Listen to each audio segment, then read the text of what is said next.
Assalamualaikum warahmatullahi wabarakatuh. Hamdan wa syukran lillah, salatan wa salaman ala rasulillah. Pada kesempatan ini kita akan membicarakan mengenai timbulnya variasi genetik dan varian virus COVID-19. Pada kesempatan ini saya ingin sampaikan 3 hal. Pertama, mengenai perkembangan mutasi virus yang baru. Bapak Ibu sudah kita ketahui bahwa Indonesia sudah dimasuki 3 virus yang masuk kategori varian of concern atau virus-virus yang relatif berbahaya versinya WHO, yaitu varian dari London atau B117, varian dari Afrika Selatan atau B1351, dan varian dari India atau B1617. Dan seperti Bapak Ibu bisa lihat, agak terkonsentrasi cukup besar di daerah Sumatera Selatan dan juga di daerah Kalimantan. Ini mutasi baru ini banyak datangnya dari Saudi Arabia, Afrika, dan juga dari India dan Malaysia. Melihat berita-berita media di televisi maupun di media sosial, sedangkan ini di Tempo juga sudah diberitakan bahwa sudah ada 3 kasus varian baru, yaitu yang asal Inggris, kemudian asal India dan Afrika Selatan sudah sampai di Indonesia. Ya, dilaporkan sudah ada 54 kasus ya per 23 Mei. Kemudian juga di berbagai media seperti media dari Kementerian Kesehatan juga sudah membuat suatu infografik mengenai kewaspadaan 3 varian baru COVID-19 di Indonesia. Kemudian kita juga perlu mengetahui apakah yang dimaksud dengan varian itu ya. Jadi kita bicarakan di sini adalah varian dalam ilmu genetika ya. Jadi sebelumnya kita perlu mengetahui bahwa di dalam tubuh kita itu tersusun dari triliunan sel ya. Dan di dalam setiap sel itu terdapat, kita lihat di sini ya, ada inti sel yang mengandung 23 kromosom dan ada DNA-nya. Di dalam kromosom mengandung DNA, kemudian juga ada mitokondria ya.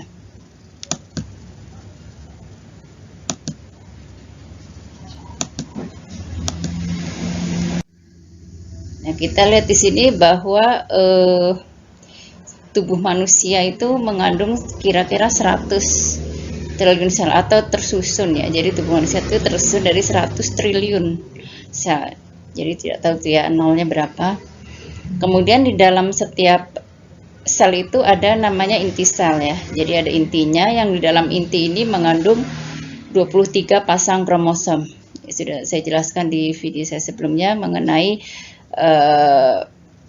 gangguan perkembangan seksual ya. Nah, di dalam setiap kromosom ini, jadi kromosom berpasangan, kromosom ini adalah suatu DNA yang bergulung-gulung ya. Nah, kemudian di dalam DNA itu ada gen-gen. Dan total panjang DNA manusia dalam satu selnya saja itu panjangnya adalah, kalau kita bentangkan ya, jadi DNA itu adalah suatu pita ya. Jadi kalau kita bentangkan di dalam satu sel yang ada di dalam inti itu, panjangnya adalah 67 miliar mil atau sama dengan 107,8 miliar kilometer. Atau kalau kita hitung lagi itu sama dengan 150.000 kali jarak perjalanan pulang pergi bumi dan bulan. Itu kalau DNA itu dibentangkan. Itu yang ada di dalam inti sel manusia tadi ya. Nah, karena begitu panjang, maka DNA itu harus digulung-gulung agar DNA itu cukup masuk ke dalam inti sel ya. Dan penggulungan DNA ini terjadi dengan bantuan protein namanya histon. Dia akan menggulung, membentuk kromosom. Dan total DNA tadi akan terbagi menjadi 23 kromosom di dalam setiap inti sel. Nah, ini adalah penampakan satu molekul DNA. Jadi DNA itu bentuknya adalah double helix atau pita yang berpasangan ya. Jadi seperti pita tapi seperti tangga ya. Nah, ini kalau kita besarkan lagi, dia terdiri dari tulang punggungnya itu ya. Jadi pitanya ini adalah tulang punggung DNA itu. Satu pitanya itu terdiri dari tulang punggung molekul ribosa ya atau gula dan fosfat ya. Yang masing-masingnya ini akan mengikat satu namanya suatu basa DNA. Dan satu basa ditambah satu fosfat dan satu gula ribosa itu kita sebut dengan satu molekul nukleotida. Ya, jadi DNA ini tersusun dari jutaan molekul nukleotida ya dalam satu pitanya. Tapi DNA ini akan selalu berpasangan, jadi kita sebut dengan DNA double stranded atau double helix ya. Jadi dia akan molekul DNA ini akan selalu berpasangan begitu. Nah, pasangannya ini cara menentukan pasangannya itu sesuai dengan basa DNA-nya ini. Jadi basa DNA ini mengandung 4 jenis basa saja ya, yaitu yang terbagi menjadi 2, basa pirimidin dan basa purin. Nah, basa pirimidin ini akan selalu berpasangan dengan basa purinnya, tapi juga pasangannya tidak sembarangan. Jadi apabila basa pirimidinnya ini jenisnya timin, dia akan selalu berpasangan dengan basa purin yang adenin. Bisa kita lihat di sini ya. Jadi kalau misalnya DNA molekul yang satu pita sebelahnya timin, maka pasangannya harus adenin, atau sebaliknya misalnya satunya adenin, pasangan dianya harus timin. Nah, sebaliknya kalau misalnya basanya ini jenisnya sitosin atau C, maka dia harus berpasangan dengan jenis basa purin yang guanin atau G. Jadi kita lihat, jadi kalau molekul nukleat yang sebelahnya C, dia harus berpasangan dengan basa nukleotida yang jenisnya G, seperti itu. Jadi ini berpasangannya seperti ini ya, timin dengan adenin dan sitosin harus dengan guanin ya. Jadi kalau kita lihat lagi secara lebih mendetail, jadi ini satu pita yang sebelahnya, ini sebelahnya lagi. Bila satu pita yang sebelahnya ini mengandung basanya ini jenisnya adalah adenin, maka dia harus berpasangan dengan pita yang sebelahnya dengan basa yang jenisnya timin. Gitu juga kalau dia jenisnya sitosin, dia harus pasangan dengan guanin ya, seperti ini. Jadi pasangannya tidak boleh sembarangan. Jadi ada 4 jenis basa dan pasangannya harus seperti ini ya. Ya, jadi kita lihat cara basa nukleotida DNA berpasangan satu sama lain seperti ini. Ya, jadi A dengan T, T dengan A, G dengan C atau C S dengan G ya. Jadi dihubungkan oleh ikatan hidrogen namanya ya. Satu ikatan antara molekul ya. Nah, pasang DNA ini kita bisa lihat juga dalam ayat Al-Quran, yaitu surat Yasin ya. Jadi kalau kita terjemahkan, Maha Suci Allah yang telah menciptakan semuanya berpasang-pasangan, baik dari apa yang ditemukan oleh bumi dan dari diri mereka sendiri, maupun dari apa yang tidak mereka ketahui. Kemudian di ayat lainnya surat dan segala sesuatu kami ciptakan berpasang-pasangan agar kamu mengingat kebesaran Allah. Nah, tapi materi genetik ini ternyata tidak hanya DNA, namun ada yang jenisnya RNA. Nah, berbeda dengan DNA, RNA ini tidak berpasangan. Jadi hanya satu untai pita saja. Jadi ini suatu materi genetik yang lain. Nah, bedanya dengan DNA, kalau DNA ini ada basa adenin atau A, guanin, atau G, sitosin atau C, dan timin atau T. Maka pada RNA ini sama basa nukleotidanya, hanya yang timin ini diganti menjadi urasil atau U ya. Jadi sebenarnya molekul DNA itu merupakan cetak biru dari suatu organisme.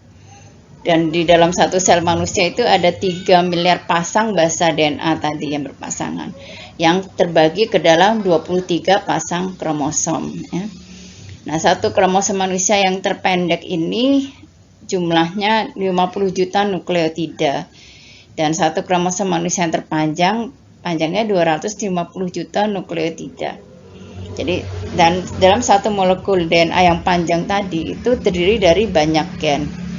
Dan setiap manusia mengandung kira-kira 100.000 gen.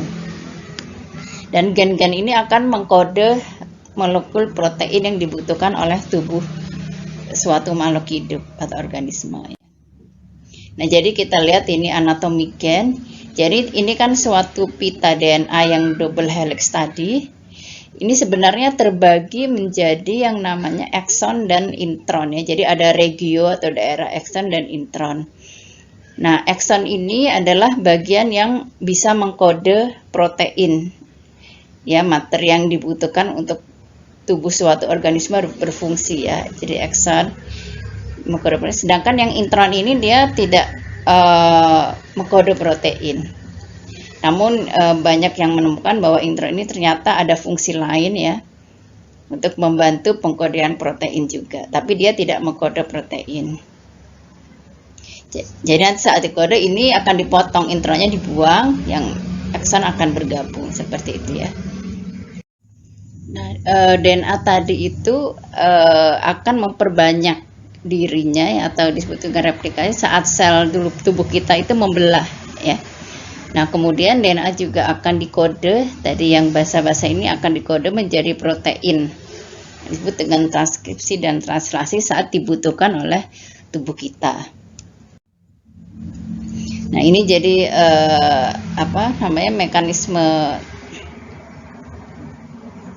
mekanisme untuk translasi. Jadi DNA yang tadi kan DNA ada 2 untai ya. Jadi DNA tadi ini DNA yang aslinya sense namanya, DNA pengkode yang warna biru ini akan dia mengkode RNA ya, menjadi RNA. Kemudian RNA ini akan menjadi protein ya, berdasarkan kode-kode basa-basa tadi. Nah, ini mekanismenya di dalam sel.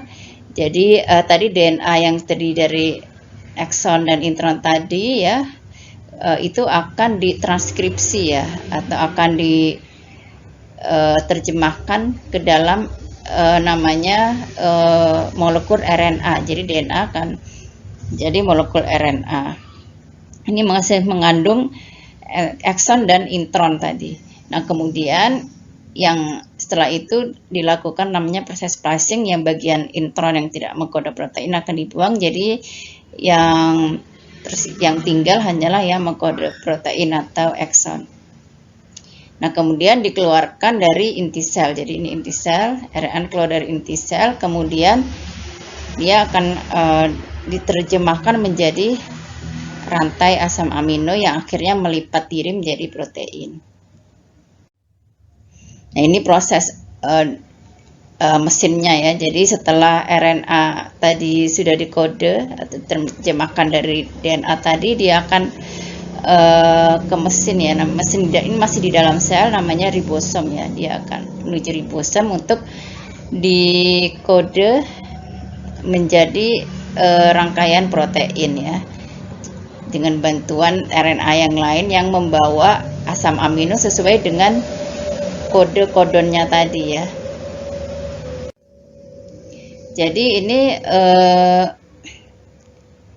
disebut dengan koden ya. Jadi setiap 3 triple DNA ini disebut dengan koden.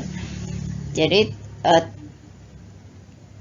gabungan 3 basa tadi, baik DNA atau RNA ini akan mengkode satu jenis asam amino ya. Nah, akhirnya asam amino itu bergabung menjadi protein. Nah, ini pasangannya harus sesuai ya. Jadi dari DNA kemudian dikode atau diterjemahkan ke RNA, kemudian dari RNA diterjemahkan menjadi asam amino yang sesuai ya. Jadi ini adalah asam amino yang akan menyusun protein.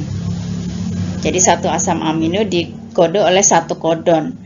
Ini satu kodon yang ini. Jadi satu kodon terdiri dari 3 basa DNA atau RNA.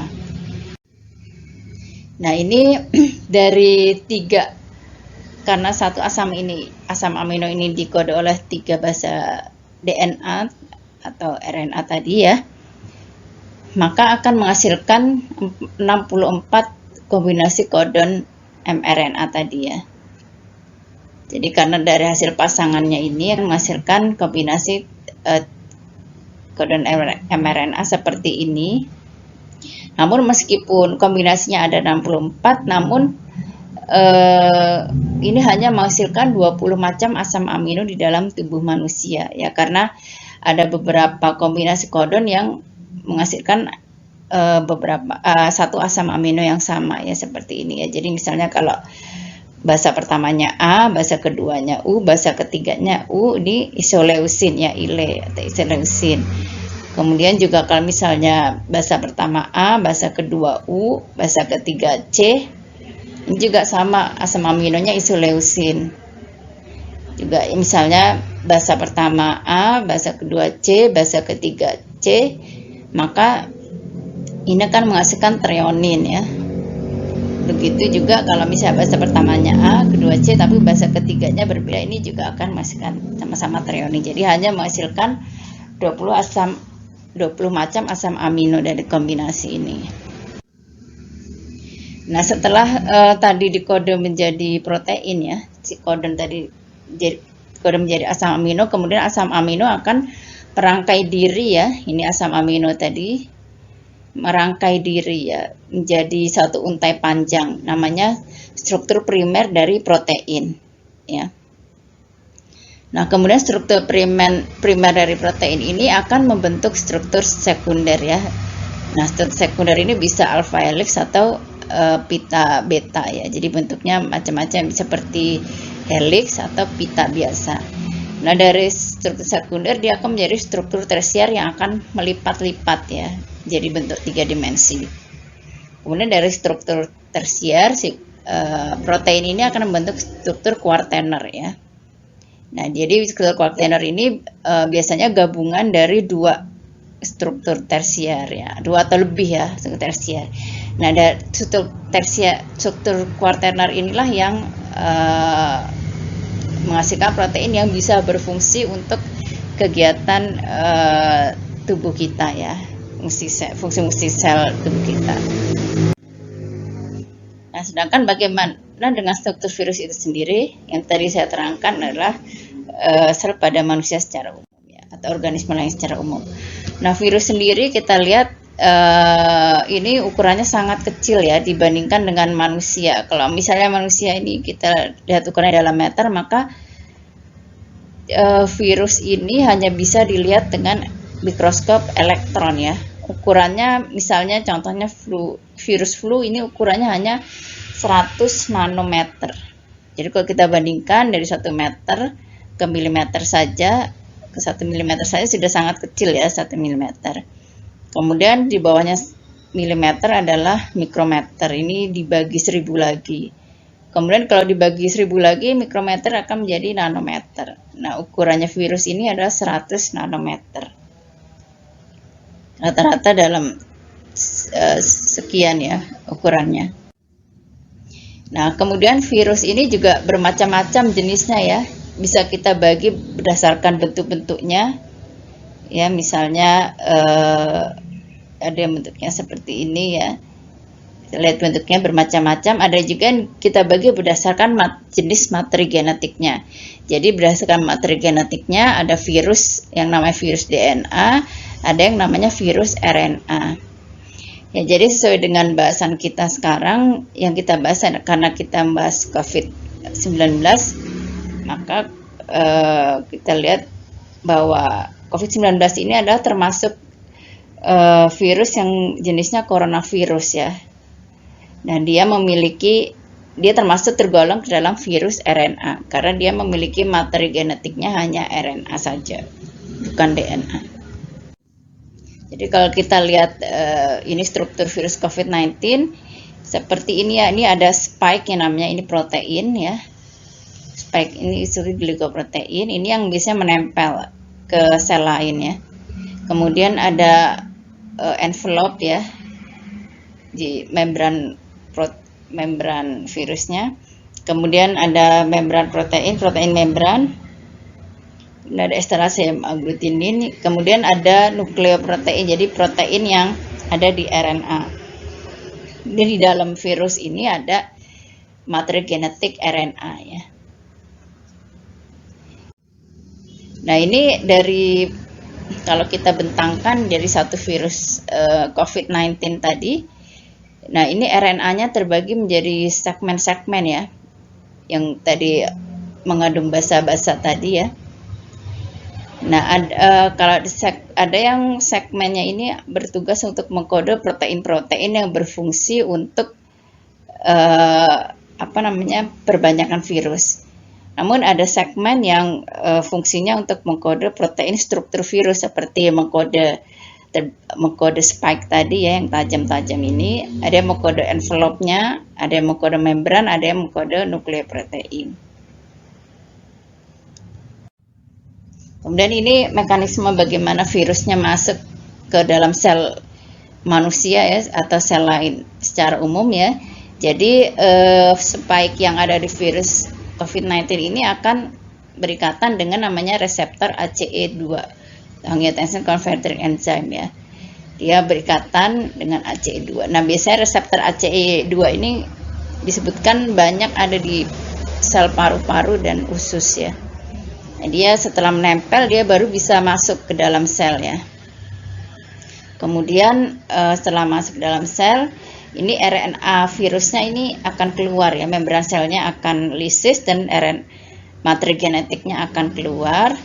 Kemudian RNA-nya ini akan memperbanyak diri ya, jadi RNA yang lain, dan kemudian segmen RNA yang tadi sesuai dengan segmennya masing-masing tadi dia akan membentuk struktur virus ya, dengan dibantu oleh mesin-mesin yang ada di dalam sel manusia seperti retikulum endoplasmik ya.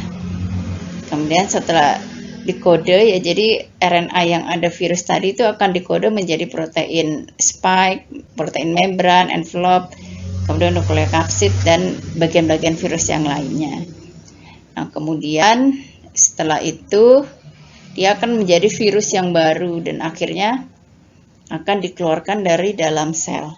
Jadi ini di dalam sel ini virus akan melakukan perbanyakan dengan bantuan mesin-mesin yang ada di dalam sel organisme lainnya. Ya, ini juga ada di surat Al-Baqarah ya mengenai virus tadi, yaitu surat Al-Baqarah ayat 36 yang artinya sesungguhnya Allah tidak segan membuat perumpamaan seekor nyamuk atau yang lebih kecil dari itu. Adapun orang-orang yang beriman, mereka tahu bahwa itu kebenaran dari Tuhan. Tetapi mereka yang kafir berkata, apa maksud Allah dengan perumpamaan ini? Dengan perumpamaan itu banyak orang yang dibiarkannya tersesat, dan dengan itu banyak pula orang yang diberinya petunjuk. Tetapi tidak ada yang dia sesatkan dengan perumpamaan itu selain orang-orang yang fasik. Kemudian apa itu mutasi atau varian genetik? Jadi sebenarnya varian itu adalah perubahan permanen pada tadi sekuen DNA tadi yang menyusun gen ya. Jadi berubah. Nah, tapi kita sering juga menyebutnya dengan mutasi gen. Namun karena mutasi ini tidak selalu menyebabkan penyakit ya pada orang, sehingga istilah yang tepat adalah varian. Ya, kemudian biasanya mutasi ini bisa mempengaruhi satu molekul basa saja antara AGTC atau pada RNA AGUC atau bisa lebih dari suatu gen tadi ya. Nah, ini jenis-jenis mutasi DNA ya. Jadi ada yang namanya single nucleotide variants. Ini jadi hanya satu basa saja yang berubah ya. Misalnya dari G menjadi T. Jadi pasangannya nanti akan menjadi A begitu. Jadi nanti kalau dia memperbanyak kiri atau dikode menjadi RNA jadi berubah lagi. Jadi akhirnya seterusnya ke protein, ke asam aminonya juga berubah. Kemudian ada lagi yang jenisnya indel atau insersi delesi. Jadi ini misalnya ada delesi atau hilang ya. Jadi dua pasang basa tadi hilang, jadi kan berpasangan bisa hilang, kemudian diganti dengan misalnya diganti dengan 3 pasang basa yang jenisnya lain. Jadi nanti efeknya setelah dikode menjadi asam amino juga akan berbeda. Nah, kemudian ada lagi namanya structural variation ya. Jadi kalau yang B ini dia mempengaruhi bagian yang lebih luas dari kromosom ya. Jadi areanya lebih panjang, bisa lebih dari 50 pasang basa.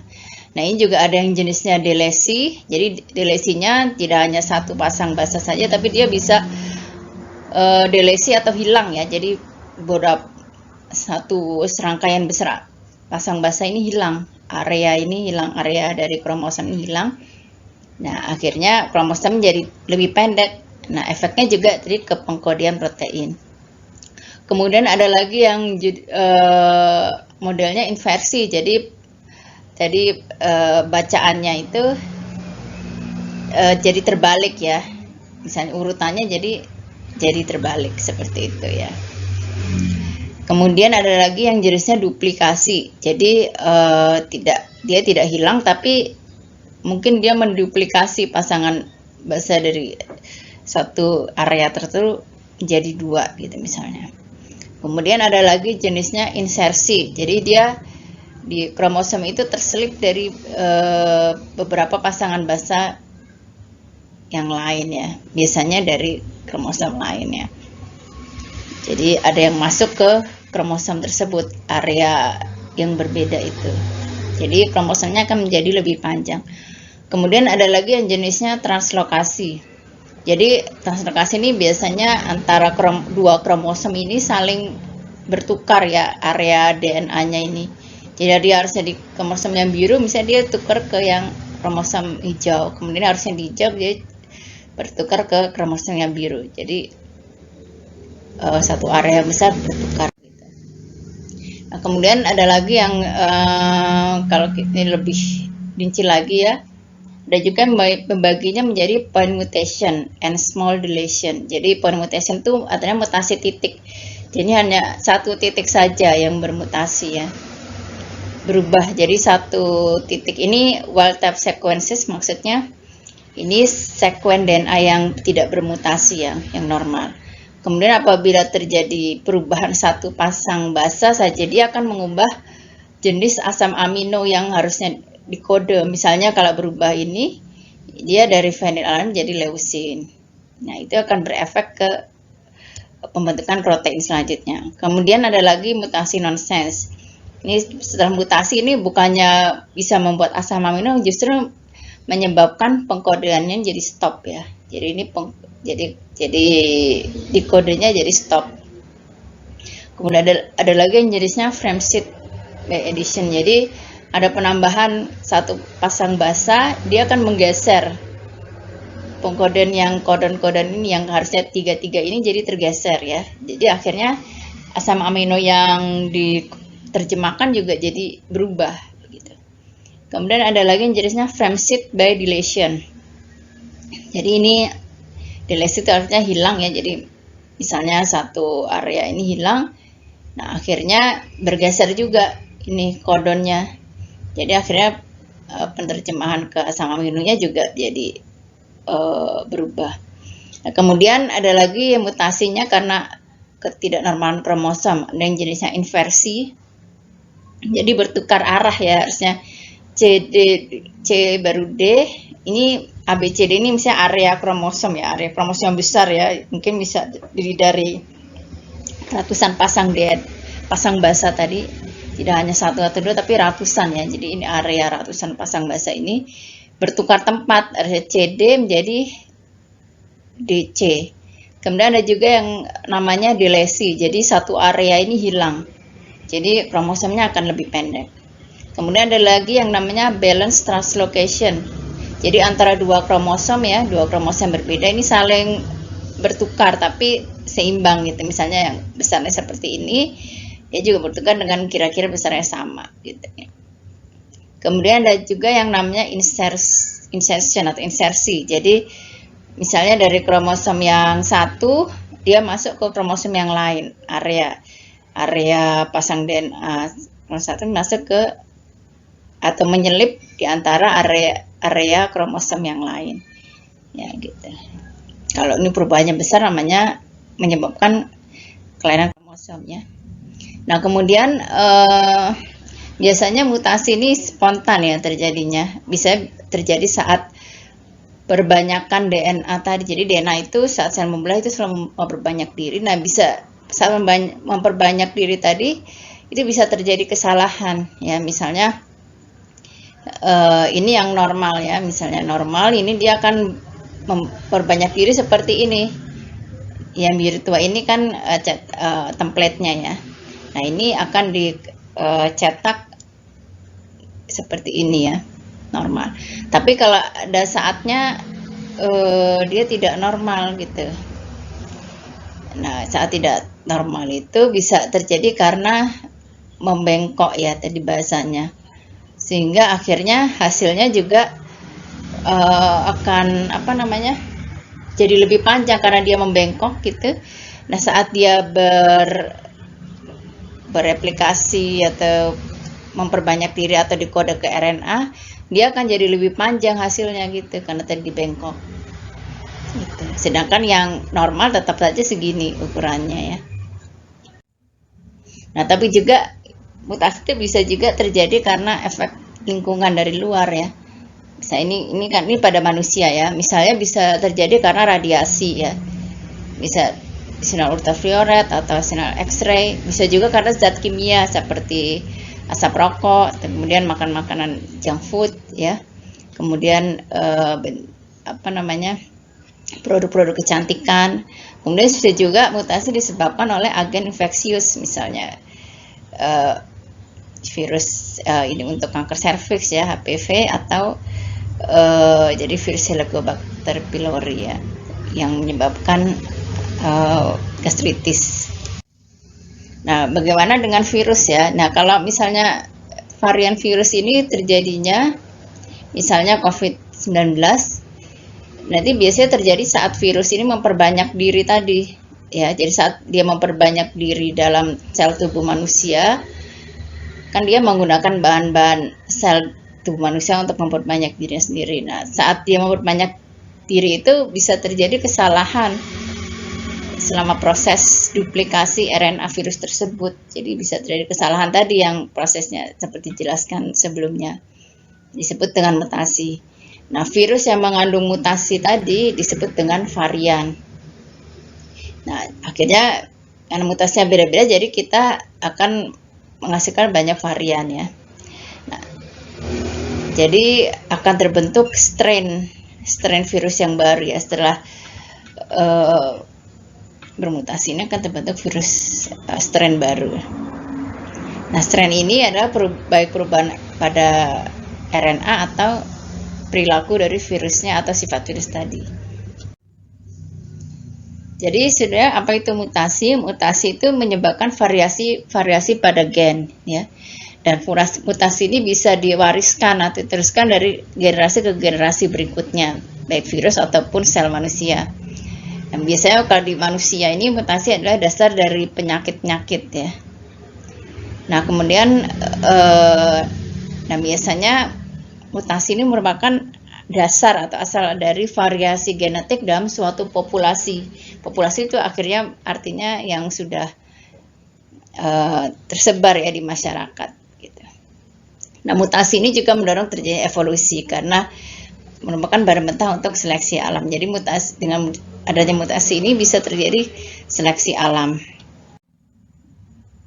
Mutasi-mutasi lokal, varian-varian baru yang terus bermunculan, dan juga penyebarannya yang terjadi bahkan lintas negara. Sebenarnya dampaknya apa, Profesor, dengan terus munculnya varian-varian baru COVID-19 ini dan juga penyebarannya itu sendiri? Ya, dampaknya tentu sebagian kecil dari virus itu bisa berubah sifat menjadi lebih fit. Ya, tadi sudah saya uraikan ada sekitar 4-5% yang menjadi lebih fit. Tapi juga kita punya harapan bahwa mutasi virus itu bisa menyebabkan virusnya tambah lemah. Ya. Tadi kan saya sudah sebutkan ada sekitar 40%-an itu justru mutasi itu menyebabkan si virusnya menjadi kurang fit di tubuh manusia. Bagaimana dengan ayat-ayat tentang variasi genetika? Jadi ada sebetulnya. Kita lihat surat Al-Qasas ayat 68. Jadi artinya, dan Tuhanmu menciptakan dan memilih apa yang Dia kehendaki. Bagi mereka atau manusia tidak ada pilihan. Maha suci Allah dan maha tinggi Dia dari apa yang mereka persekutukan. Kemudian di surat Al-An'am ayat 141, ini terjemahannya, dan Dialah yang menjadikan tanaman-tanaman yang merambat dan yang tidak merambat, pohon kurma, kemudian tanaman yang beraneka ragam rasanya, zaitun dan delima yang serupa bentuk dan warnanya dan yang tidak serupa rasanya. Makanlah buahnya apabila ia berbuah dan berikanlah haknya pada waktu memetik hasilnya. Tapi janganlah berlebih-lebihan. Sesungguhnya Allah tidak menyukai orang yang berlebih-lebihan. Di surat Al-Fatir ayat 27, artinya tidakkah engkau melihat bahwa Allah menurunkan air dari langit, lalu dengan air itu kami hasilkan buah-buahan yang beraneka macam jenisnya, dan di antara gunung-gunung itu ada garis-garis putih dan merah yang beraneka macam warnanya, dan ada pula yang hitam pekat. Ya, dan demikian pula di antara manusia, makhluk bergerak yang bernyawa dan hewan-hewan ternak, ada yang bermacam-macam warnanya dan jenisnya. Di antara hamba-hamba Allah yang takut kepadanya hanyalah para ulama. Sungguh Allah Maha Perkasa, Maha Pengamat. Kemudian kita masuk ke varian-varian virus COVID-19 ya. Jadi berdasarkan kategori CDC Amerika Serikat, yaitu Center for Disease Control and Prevention, mereka membaginya menjadi variant of interest, variant of concern, dan variant of high consequences. Kalau yang interest ini bisa terjadi perubahan pada protein spike tadi ya, yang mengikat reseptor. Jadi biasanya menyebabkan penurunan kerja antibodi dari infeksi yang sebelumnya atau dari vaksinasi. Kemudian juga terjadi penurunan efektivitas pengobatan, kemudian mengalami dampak tes psikologis ya. Dampak tes diagnostik, kemudian juga mengalami peningkatan transmisi atau keparahan penyakit. Kemudian yang variant of concern ini menyebabkan peningkatan transmisi dan penyakit yang lebih parah dan penurunan netralisasi oleh antibodi. Kemudian menyebabkan penurunan keefektifan pengobatan atau vaksin atau kegagalan deteksi diagnostik. Kalau variant of high consequences ini jelas terdapat bukti bahwa terdapat penurunan keefektifan pada usaha-usaha pencegahan. Nah, ini kalau yang versinya Amerika ya, CDC Amerika. Jadi yang variant of interest ini ada varian ya, kita bisa lihat ya, B152, 156, 1617 ya. Jadi masing-masing ini ada yang berasal dari Inggris, kemudian India ya, B1617, 1617 pun juga beda-beda ya, macam-macam, ada yang pakai titik 1 dan sebagainya. Jadi pembagian variannya ini dia berdasarkan dari perubahan protein spike tadi yang tajam-tajam itu ya, yang dia fungsinya untuk menempel ke reseptor di dalam sel sehingga dia bisa masuk sel atau dia bisa mempengaruhi fungsi sel imun. Kemudian yang kategori variant of concern versi Amerika ini adalah B117, B1351 dan B1427 dan sebagainya, yang asalnya ada yang dari Inggris, Afrika Selatan, dan dari Amerika dan Jepang. Nah, ini juga perubahannya ini berdasarkan perubahan pada protein spike tadi ya, yang di luar tadi, yang tajam-tajam tadi. Sedangkan variant of high consequences berdasarkan menurut Amerika ini belum ada ya. Nah, sekarang pembagian berdasarkan WHO. Nah, WHO juga membagi menjadi variant of concern dan variant of interest ya. Nah, menurut WHO variant of concern ini juga ada banyak ya. Variant of concern diantaranya B117 dari Inggris, kemudian B1351 dari Afrika Selatan, kemudian ada yang dari Brasil, kemudian ada yang dari India ya. Jadi yang dilihat ini juga mutasi yang menyebabkan perubahan pada protein spike tadi yang tajam-tajam itu ya. Kemudian yang variant of interest berdasarkan bagian WHO ini juga ada ya, B1525, B1427 dan sebagainya. Nah, ini pertama terdeteksinya dari berbagai negara, ada yang dari Amerika, Brasil, Filipina, Prancis dan sebagainya. Dan ini perubahannya juga pada spike yang dideteksinya ya. Nah, kemudian ini ciri-cirinya ya dari masing-masing varian of concern tadi. Yang B117 ini transmisinya jadi meningkat ya, sifat rata-rata varian baru tadi yang dari Inggris, India dan Afrika Selatan ini cirinya rata-rata meningkatkan penyebaran, sifatnya itu jadi penyebarannya jadi meningkat. Namun keparahan penyakitnya ini masih belum, apakah dia meningkatkan keparahan penyakit ini masih belum terkonfirmasi ya. Sedangkan yang varian B1617 yang dari India ini masih dalam penelitian apakah dia menyebabkan keparahan penyakit atau tidak ya. Jadi yang jelas adalah varian yang baru itu, yang variant of concern menurut WHO itu dia menyebabkan peningkatan penyebaran virusnya. Ini kalau menurut Kemenkes bagaimana? Jadi menurut Kemenkes ini ada 3 varian baru juga yang sudah masuk ke Indonesia. Ya, jadi dibilang kalau 3 varian baru ini lebih menular lebih cepat daripada varian sebelumnya. Di beberapa negara kasusnya naik seiring ditemukannya varian baru ini di negaranya ya. Seperti yang B.1.1.7 ini adalah varian Inggris. Di tingkat penularannya cukup tinggi ya. Nah, di Indonesia sudah ada sejak Februari sampai April. Kemudian ada lagi varian B.1.61.7 ini adalah varian India.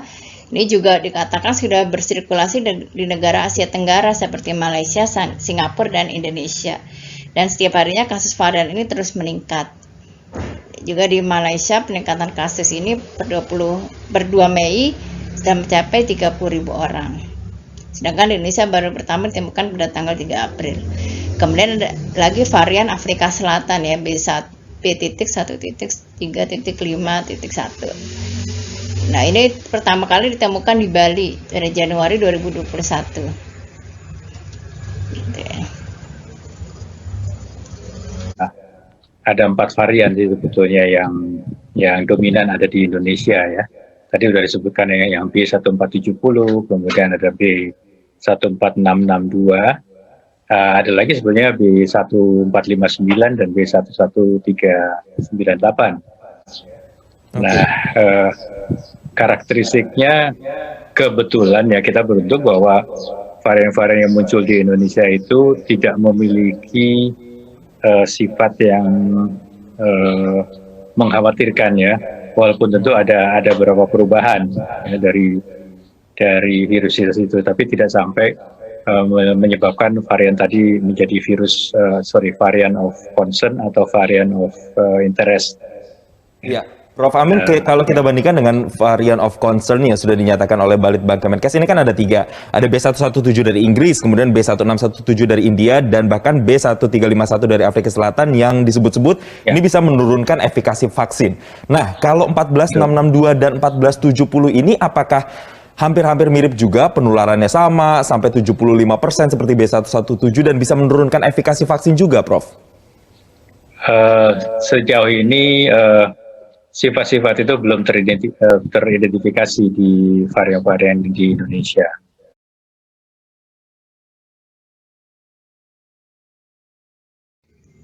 Nah, menurut WHO cara mencegahnya itu kita dianjurkan untuk mencegah ya penyebaran varian ini karena dia sangat mudah menyebar. Jadi cara pencegahannya dengan cuci tangan dengan air bersih, sering-sering cuci tangan dengan air bersih dan dengan sabun, kemudian harus menjaga jarak setidaknya 1 meter dengan orang lain, kemudian harus selalu mengenakan masker dan batasi waktu berada di ruangan yang tertutup dan ramai. Nah, kemudian biasanya anak-anak muda ya, orang-orang muda ini misalnya berisiko rendah bukan berarti tidak berisiko. Jadi orang-orang yang muda dan sehat dapat tetap terinfeksi meskipun dia tidak bergejala. Dan dia bisa berpotensi menurunkan ke orang-orang yang lebih rentan seperti para lansia. Jadi kalau kita masih muda terus kita merasa sehat gitu bukan berarti tidak terinfeksi. Jadi kita harus selalu menjaga diri ya. Karena kasihan kalau yang tertular nanti adalah orang-orang yang rentan dengan komorbid atau lansia, itu bisa gejalanya berat. Nah, kemudian di surat An-Naml juga sudah diingatkan apabila terjadi bahaya ya. Jadi terjemahannya, hingga ketika mereka sampai di lembah semut, berkatalah seekor semut, wahai semut-semut, masuklah ke dalam sarang-sarangmu agar kamu tidak diinjak oleh Sulaiman dan bala tentaranya. Sedangkan mereka tidak menyadari. Jadi ini Al-Quran sudah memberi panduan ya apabila terjadi bahaya atau tadi seperti pandemi tadi ya. Jadi terima kasih. Demikianlah pemaparan materi saya. Akhirul kata saya ucapkan wallahul muwaffiq ila aqwamit thoriq. Assalamualaikum warahmatullahi wabarakatuh.